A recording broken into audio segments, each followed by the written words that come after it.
Thanks, Pete. Does this scene look familiar to you? Honey, look at all your awards. That's great. He's my champion. Well, I didn't know they made 9th place ribbons. Oh, Jack, they got him all the way up to 10th place. Everybody gets a medal. That's now official policy in one Idaho classroom. A teacher in that state has implemented a no-fail policy to students. As long as they show up, keep their eyes open, they pass. Is that a good idea?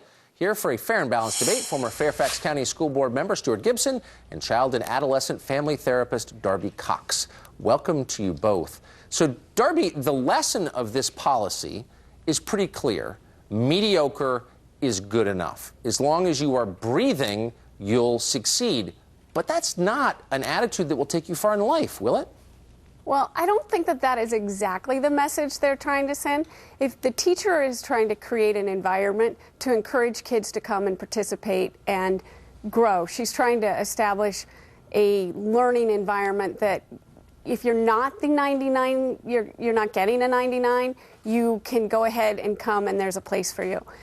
It comes across a little, everybody gets to pass, makes you think, oh, I'm not going to do anything. But that's not really what she's trying to do. Okay, well, let's go to the actual quote, Stuart. Here it is. Quote, this guarantee, this is from the teacher, states that if you have a 90% attendance record, have no missing assignments, put forth good effort, and display good/positive behavior throughout the year, then no matter what their grade is, I will pass them with a 70%. By the way, hats off to this teacher for being so direct and straightforward and honest about what her actual policy is. I think a lot of teachers have this policy. She says it. So why is it bad to reward kids for effort? I don't think it's a bad idea to reward kids for effort, but I think the point of assessment in school is have the students learn the material. Can they demonstrate proficiency or mastery in the subject matter that the class is supposed to be teaching? And if they can't do that, they shouldn't get a passing grade, regardless of how often they show up.